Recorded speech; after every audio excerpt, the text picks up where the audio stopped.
All right, so I want you guys to watch this video. You ready? Okay. I'm ready. I don't think there's any sound, and it Is doesn't that matter. you? No. It kind of looks like you. Oh my God. Oh, are you recording? Yes. Oh. It's fine. It's fine. You're kind of So look, here's what I want you to see.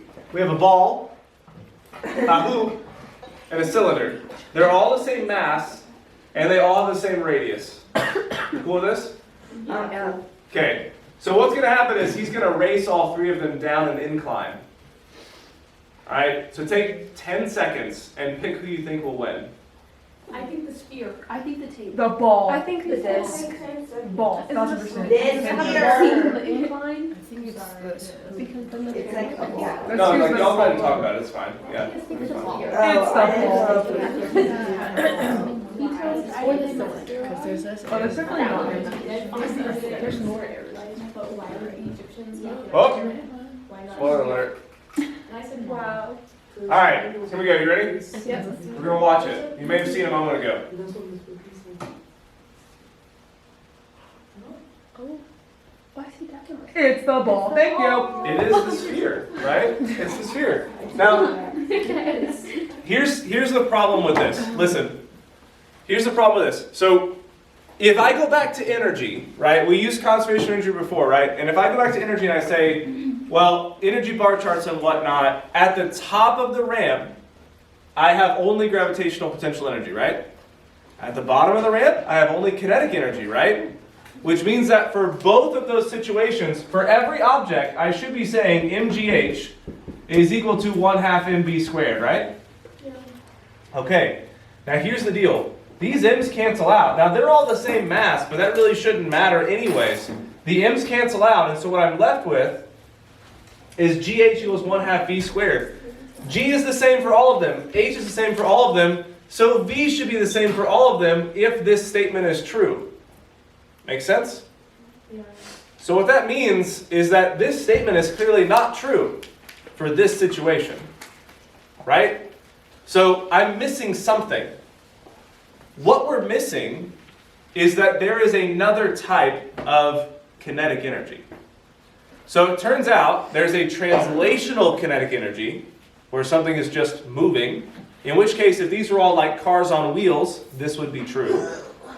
But there's also a rotational kinetic energy, which should make sense, because if I take this thing, hold on, and I just twirl it like this, you should agree that like it has energy, right? Like because I'm twirling it, it has energy. But it's not translating. So clearly this is a different type of energy, and it's kinetic energy. And what it comes down to is as I twirl this, you can imagine every particle that makes this up is moving, and therefore has a kinetic energy. And so the object as a whole must have a kinetic energy. So we need to talk about that, right? There's another type of energy we have to talk about. That's the whole point of the video, was just for you to see that we're missing some detail and we need to flesh that out. So what we're going to talk about for just a moment is rotational kinetic energy.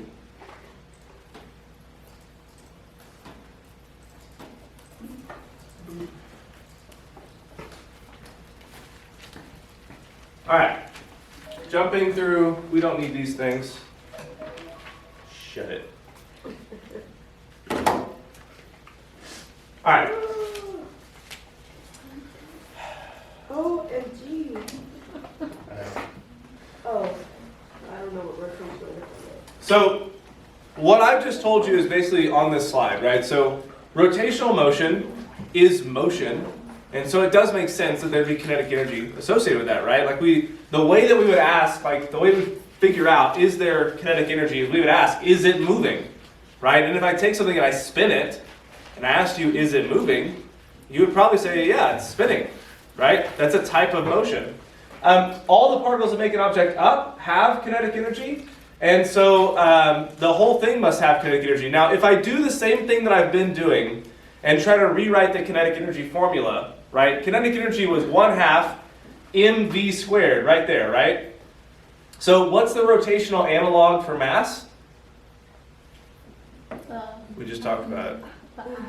Yeah, moment of inertia, which is an I. What's the rotational analog for velocity? Close, that's acceleration. It's angular acceleration. It's just angular velocity, which is omega, this little guy over here.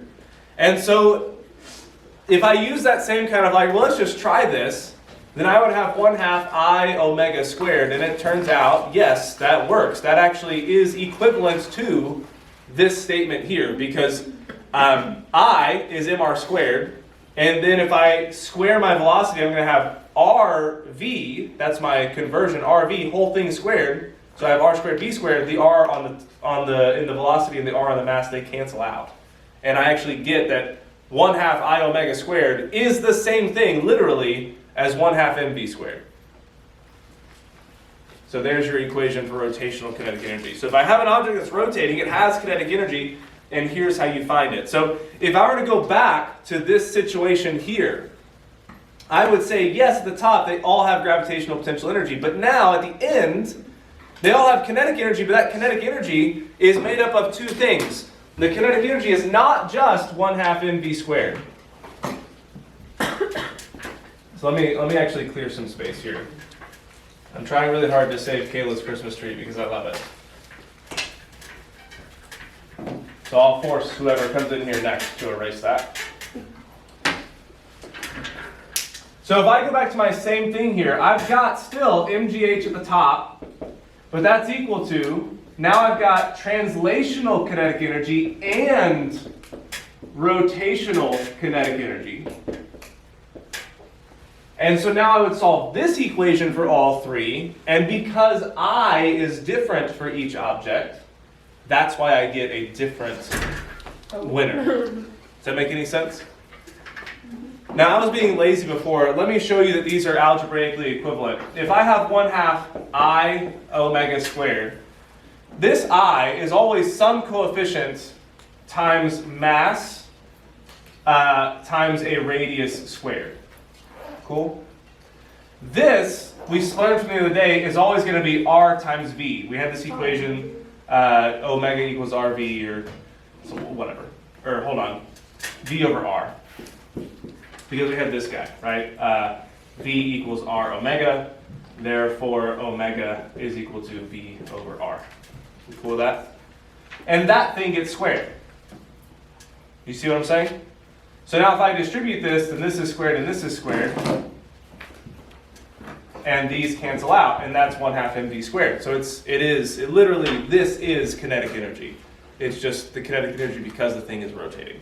It's not a, my point is, it's not a new thing. It's the same thing. It's just how I calculate the kinetic energy of something that's rotating. Does that make sense? So something that's rotating and translating has both. Now if I solve this equation, I can actually figure out who wins the race. And the answer is the one that's moving the fastest at the end. Because then it must have accelerated quicker and therefore gone down the ramp faster. So, point being, there's rotational kinetic energy that is compatible with translational kinetic energy. If something is translating and rotating, if it's rolling, then they're related. Because they would both, like this V and this omega would be relatable by this equation. If I'm walking with something that's rotating, they're not related, and so you have to keep those two separate. You can't come use this equation. Remember I told you to be careful about that the other day? This is why, these kinds of questions. All right. None of this really matters. Kinetic energy of a rotating object. This is the statement that I have here. The important takeaway is, let's just stop here. The important takeaway is I can use conservation of energy the same way I always have with rotating objects. I just have to add in that there's a rotational kinetic energy in addition to any translational kinetic energy. That's really the only takeaway from this particular set of slides. And it's completely compatible. It's the same thing. Does that make any sense? Okay, that's really important because in a moment, we're going to see one that's not the same thing. Cool? All right. And I think that's it for that one. So let me stop the video. I'll pull up the last set of slides. We'll do that, and then we'll be done. What time y'all leave? 45.